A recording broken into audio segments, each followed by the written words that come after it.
तो हेलो दोस्तों, आप सभी कैसे हैं। आशा करते हैं कि आप सभी अच्छे होंगे।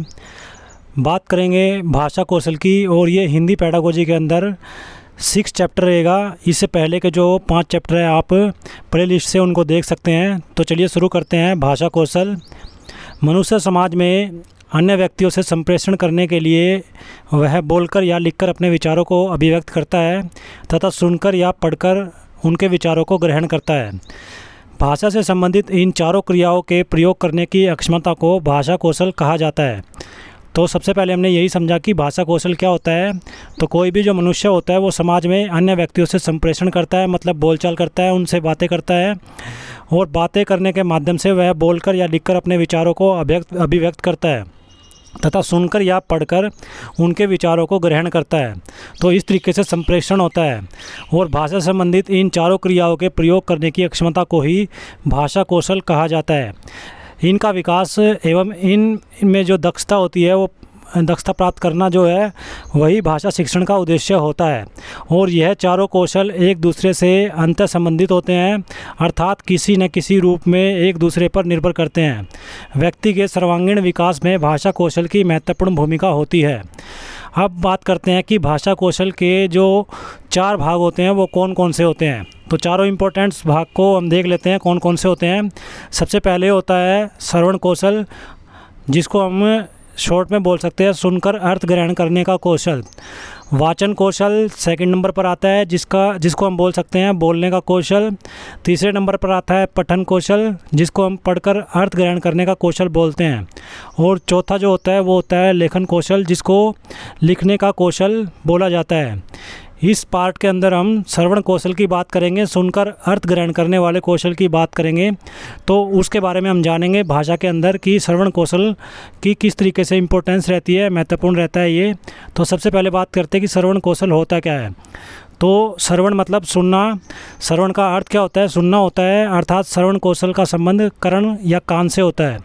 ध्वनियों या उच्चारण को सुनना और सुनकर उसके अर्थ को समझना, उसे ग्रहण करने की योग्यता श्रवण कौशल कहलाती है।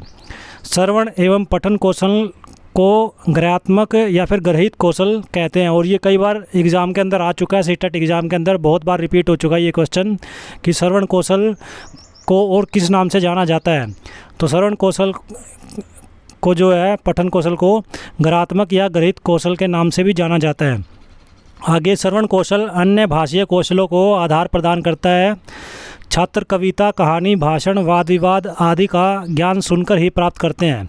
श्रवण कौशल के लिए मस्तिष्क की एकाग्रता एवं इंद्रियों का संयम रखना जरूरी होता है।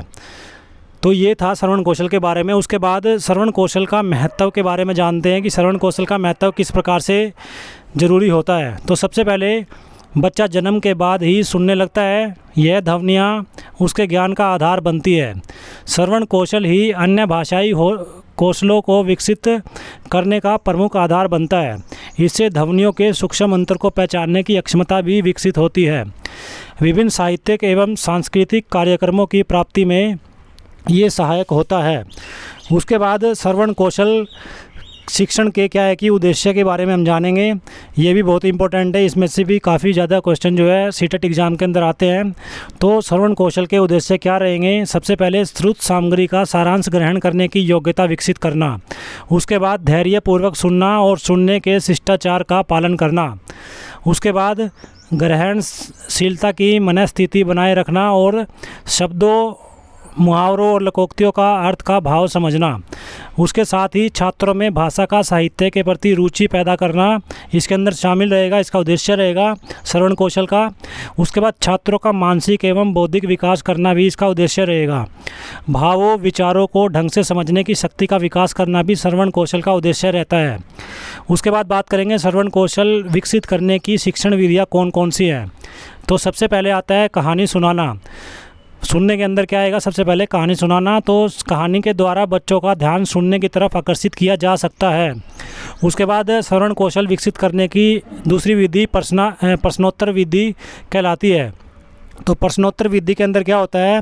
कक्षा में शिक्षण के दौरान अध्यापक पठन सामग्री को आधार बनाकर प्रश्न पूछता है। छात्र यदि सही से पाठ को सुनेगा तभी वो उत्तर दे पाएगा।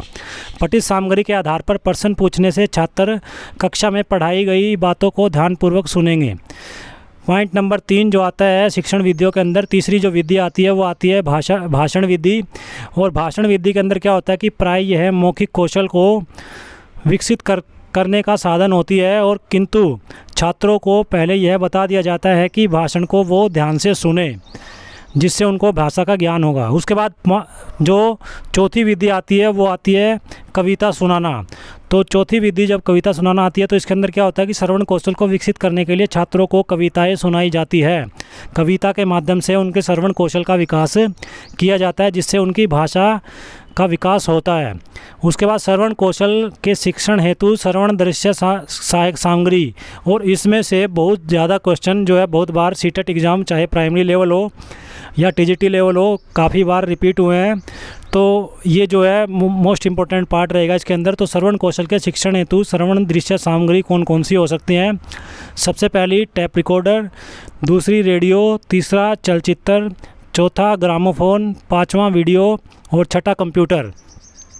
तो इस पार्ट के अंदर हमने जाना ये छठा चैप्टर था हमारा शिक्षण कौशल, जो हमने भाषा कौशल है। भाषा कौशल के अंदर सबसे इम्पोर्टेंट पॉइंट को हमने जाना है वो है श्रवण कौशल।